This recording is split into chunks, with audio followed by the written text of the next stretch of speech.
श्री सच्चिदानंद सद्गुरु साईनाथ महाराज की जय।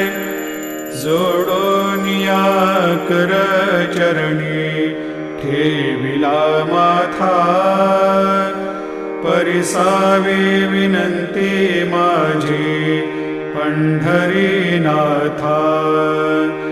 असो नसो भाव आलो तुझिया ठाया, कृपा दृष्टी पाहे मजकडे सद्गुरु राया। अखंडित सावे ऐसे वाटते पायी, सांडोनी संकोच ठाव थोडासा देई। तुका म्हणे देवा माझा